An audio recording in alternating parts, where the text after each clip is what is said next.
Hello,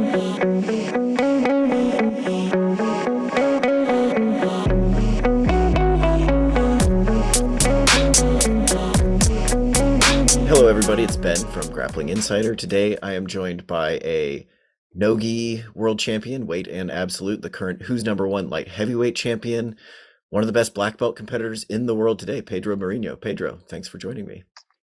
It's my pleasure, man. I'm glad to talk with you. Of course. So I wanted to talk with you because recently announced you have a big match coming up. You're going to defend your light heavyweight belt against Giancarlo Bodoni. I think that's November 11th, the next who's number one. Yes. So man, just I guess a little less than a week now, or a little less than a month out from that match. How are you feeling in general? Man, I feel excited. I start my year fighting for the belt. Now I'm gonna finish my year fighting for the belt, and excited. Giancarlo. I started fighting with when I get the belt, I fight Craig. Was one of the best at the time. Now I'm fighting another guy who have been, come on fighting from ADCC. That is Giancarlo, one of the best guys in the world. And it's just the way I see is like this. I want to go out there and beat him. He's the best guy right now. If I beat him, I kind of gonna end my year. Well, winning the who's number one belt, beating the number one guy right now on the 80 kilos. Just won the ADCC.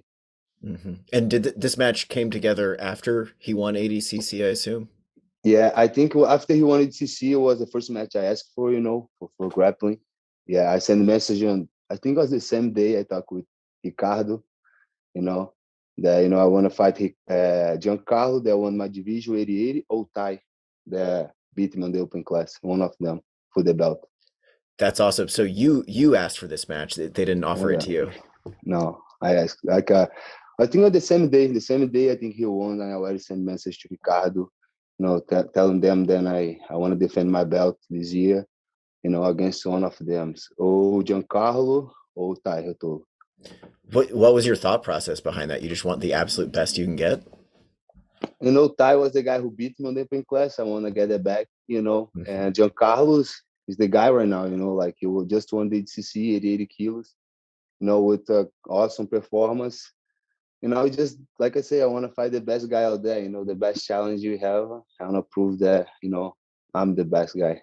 Awesome. And man, that match with Ty, I knew you wanted to get it back. I just rewatched that today, an absolute war. Obviously not the result you wanted. What can you take away from that match, even in defeat? Yeah, man, I think it was like, exciting match for who watch, Ty was the first time I fought him, and he's so like kind of, it's different, the way he fight. He's so long, and he was kind of like getting me on that thing of the headlock right there, like, he was getting me tired. But overall, it was nice, I didn't feel he not too different. I think I make a mistake, and I pay for that. I supposed to, like, when he take me down, I supposed to kind of play guard, but I didn't know if I was able to coming up, he would not get the points. I was trying stand up again and kind of turn my back, give my back right there on the third position. I think that was my mistake, I think on the match I was doing well, I have been taking him down, like get some good positions, but he was able to capitalize my mistake, And then just like ADCC overall, obviously, again, not the result you wanted, but like, what do you take away losing to Ty and losing to Wagner? Like, no shame in those losses, and a great win over Jay Rodriguez. Like, what do you take out of ADCC? Man, it was a nice experience, even the event is something different, we never had in jiu-jitsu an event like ADCC or this year, it was kind of pleasure to, be part of that, like my honor, knowing that, I'm one of the best, just that on the ADCC, just go the best guys in the world, and I was one of them, being part of history, like I think this is going to be a game change that more have been doing with the ADCC, it's going to be a game change for all the sport, all the jiu-jitsu community, all the grappling community going to take a lot of advantage of this ADCC that just happened. Yeah, for sure. So let's get back into this Bodoni match coming up. You have a 2021 match against him. You have some experience against him before? Yeah, we fight twice. If I'm no wrong, was one a purple belt. It was Okay. in the gi. He beat me. I think he got me. And we fight on my first black belt competition. I know gi and IBJJF. We fought to Orlando Open, and I submit him. And it was my first competition as a black belt in IBJJF was 2021 January. Mhm. So what are your thoughts on him as a grappler after failing him a Man, couple he's times? he also was a great grappler, also was tough. I thought what was kind of missing on him, what he got in Austin, is kind of be on a really competition environment, like before I think he teaches a lot too, he's kind of divide his time a lot. And now he kind of like focus, 100% the competition. I think that what's making him like kind of, have been proven so fast, you know. He's a tough guy, but like I say, I proved on time already that I can beat him. Even what all the improvement he has, I had mine too. And I think gonna be a great battle. To go out there and see like who take the most of this time.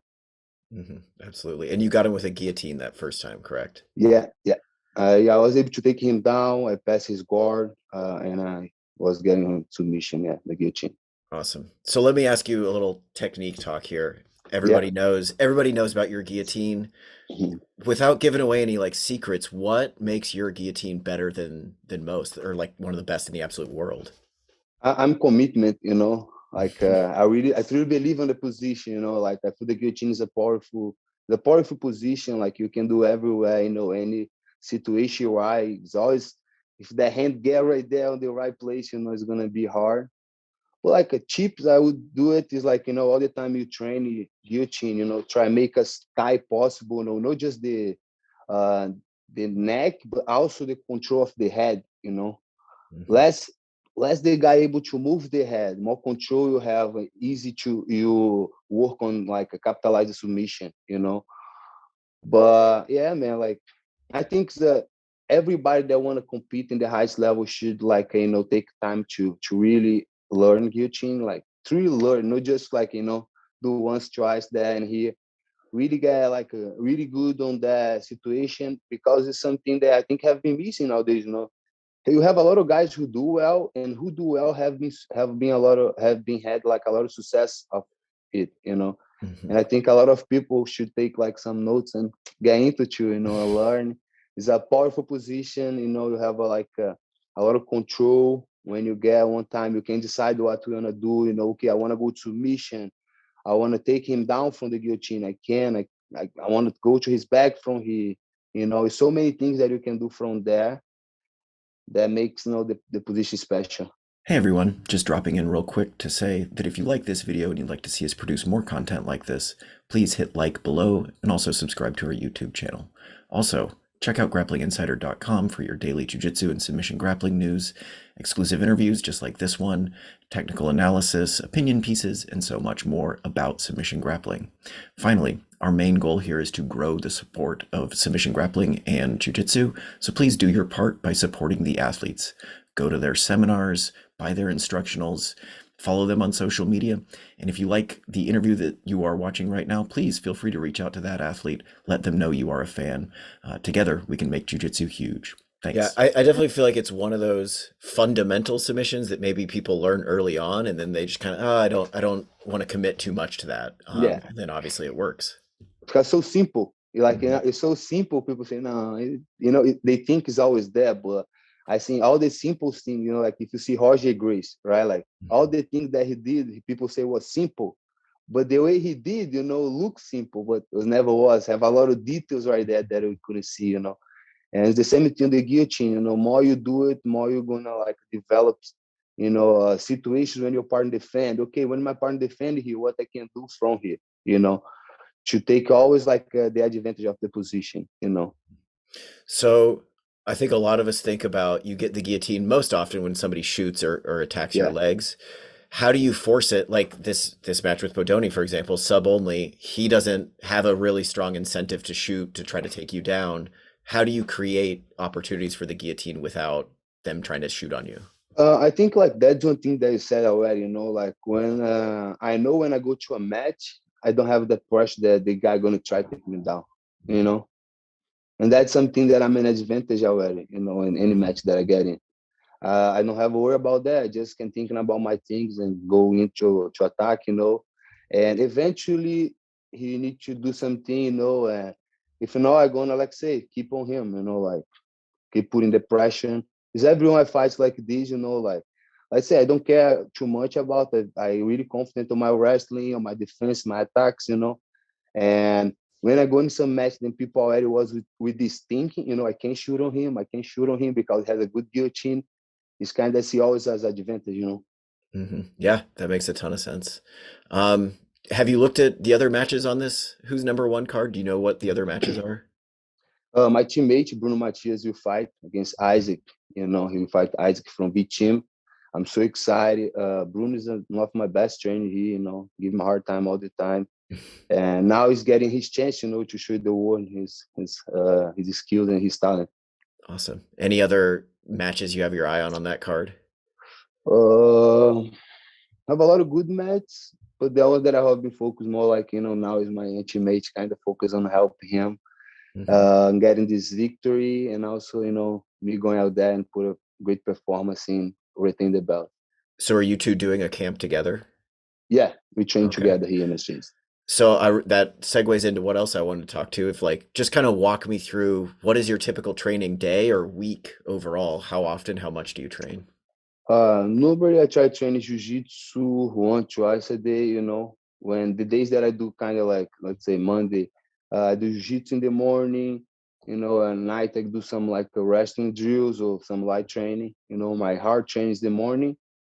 Tuesday, I lift weights, you know, like do some physical conditioning in the morning, get some training too in the morning and night. Also like some, it's not hard, but you know, good like good, like intensity train too, you know, not that hard, but intense. Good train. And then it's like this. I train normally twice a day. You know, I focus a lot on wrestling too. I do some private stuff for wrestling a week. You know, Hmm. I have a coach here. I do with Professor Silvano Tuesday, wrestling 1 hour. And then I do with Moses, a Cuba guy. He's from Cuba. He's like, you know, he was part of the Olympic team. Oh, wow. Have been helping me a lot too here, and, you know, have been excited with my wrestling. Have been in love with Do you, I mean, obviously you have great takedowns. People think of you as liking wrestling. Did you ever wrestle or do you have any experience in just wrestling? Nowadays, I have been having a lot like here, you know, especially Hmm. because on a school that I work in training with Barro Chase, we have a lot of like people that come train wrestling from schools, you know, like the college around Hmm. here. They come train with Professor Silvan, and I have a lot of like, you know, matches with these high school kids. It's nice, you know. Some of them come, some old guys, like say from Cuba, you know, some big boys come hit you. But in Brazil, we don't have the culture of wrestling. You know, Hmm. the first time I really have like the contact with wrestling was here. You know, in Brazil, I did some classes, but was never like a focus on wrestling. I was always focused just on help the BJJ. You know, Hmm. and here I had some class that was like a really the true wrestler, just like, you know, on the rest techniques, wrestling point systems. Do you feel And I like think you, I would, man, I tell all the time my professor, you know, if I born in the United States and I was doing wrestling, I would easily be one of the best ever. I, Really, I felt really good on takedowns. Like, you know, I'm pretty confident on that part. yeah, I think you have the mentality for Yeah, it, man. I mean, yeah. I'm from the United States. I grew up wrestling in that culture and I think you would fit in the middle of I would Iowa love, growing up yeah, wrestling somewhere. yeah. Um, So everybody, speaking of that, like I feel like people associate you with like the everyday Pohada, the like hard training. Uh, what does that mean to you? If somebody says everyday Pohada, what does that mean to you? Yeah, for me, it's everyday porrada. You know, it's like Romulo create this the movement. You know, it was more about like the daily. You know, is everyday life is a challenge. Life is a porrada. You know, every day we go out there. You know, put ourselves on challenge. You know, go train through injuries.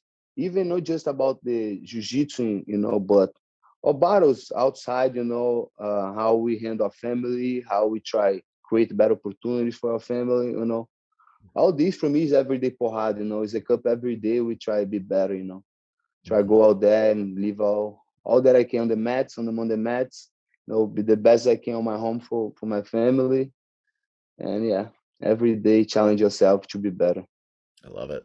Um, you like you mentioned your first black belt tournament was just like January of last year. Yeah. What has been your key to like succeeding really quickly at the absolute highest levels of the sport? Man, I think like you know, this really start for me was on the purple belt. You know, I think I say to people that it's hard for me like kind of talking about this just my black belt time because it has a lot with my purple brown belt because since purple belt I have been fighting against the black belts, you know. And get a point was like I think after brown belt I was not even fight more people for my belt, you know. Always was black belts, black belts, black belts, and I think was a smooth transition for me, you know. Mhm. It was kind of when I get to the black belt I didn't feel nothing different, you know. The only thing I felt nowadays is that like, you know, let's say when before I win the awards, you know, I was like training a lot, pushing a lot. I won the awards, you know, and when you want something big like that, a lot of opportunities start coming for you, you know, outside of jiu-jitsu. And that takes a lot of, like say, all things that before you just have time for the match, now you need to do more seminars, right? Like you need to do more things, stuff, this, sell DVDs, all these things that you need to do that takes your time away from the match, you know. And that was something that I kind of felt that this year was kind of pay the price a little, you know, was to kind of like, oh, so many things going on in my life outside of the match, but you think you're so good that, you know, it's okay, that part I'm going to handle. And when you kind of on the black belt, you don't have that, you know, like it's so much people really good that each match you have is going to be like really tough. You know, I Mhm. say when you're color belt, you know, you do these things, even when you train that much, you go out there, you're able to, you know, win. But say when you get a black belt, it's really professional, you know, especially the level I have been fighting now, you know. I have to put so much time on the match to be able to keep on this level, you know. And I think I was one of my mistakes that I was kind of take too much time away from the match to other things, you know, outside of jiu-jitsu. Yeah, it makes sense that the more success you have, kind of the more responsibility you have. So it becomes harder to keep that Yeah. success. And nobody tells you, you know, things going to happen. You just like, Mhm. okay, but how I gonna like don't say yes for this opportunity here, you know? And then you say, okay, I'm training a lot, let me rest a little, I'm doing too much, you know. And it's that things that you the auto sabotage, you know. Mhm. You start thinking too good, you know, like you don't need to train that much more. Now we work like with 7 months as a black belt, I win, you know, my the double gold and the awards as a black belt. And that thing I think was something that, you know, after that I make some mistakes, you know, on the way. But like I say, I was able to start my year fighting for a title. You know, I end my year fighting for a title, and overall have been a great experience. You know, the ups and downs. Win a world title, fight with Gordon, the best guy in the world, and you know, lost really bad. And I felt that even with short time, you know, I have been see the up of this sport and like the downs. You know, and it's kind of Mhm. nice to see how much experience I have been have. You know, I'm 26 years old. I have, you know, a lot of years of competition, and for me, it's like satisfactory. You know, see like even with the bad things that happen, I learn from that things. You know. Mhm. Absolutely. Any plans to put the gi back on and compete in the gi? Man, for now, not. To be honest, I think this one another big mistake I made this year. You know, I love gi, I love competition, I love competing in the gi, but like I have been my 4 years back, like more focused on no gi. And this year was the ADCC year, the biggest event ever. I focused my first 6 months on the gi. You know, was Mhm. the 6 months I was fighting just in the gi season. And I think this kind of like, you know, for my, I was not trained no gi at all. I think it was a mistake too, you know, just gi. And now I really have this goal of win ADCC. I want to put the next 2 years just for that goal, you know. And of course, I always going to be in some tournaments, you know, fighting the gi, like I say, something that I really like. And, you know, remember the way I started, you know, in Brazil, was always fighting the gi every tournament, every week. And that's something for me that is special, you know. Gi, I fight like really, you know, it's kind of like have a fun. That's crazy. I feel like Yeah. that's the opposite of most hobbyists. They think, I'm going to take off the gi today, and that's going to be the fun part. Yeah. For the hobbyists, yes. But for me, it's different because nowadays, as an gi have been more opportunities, right? Especially in the United States, I have been focused more on that part. And I have been training much less in the gi that I would like, you know. And even I when I teach class, you know, in the gi, I'm able to train, but it's not the same, you know. Mhm. And I miss a lot, man, to be honest. For me, like nowadays, I have been training much more, you know, gi. I like, but I think gi is much more fun, you know. Oh, interesting. So kind of just one more question is, you mentioned that Gordon Ryan match.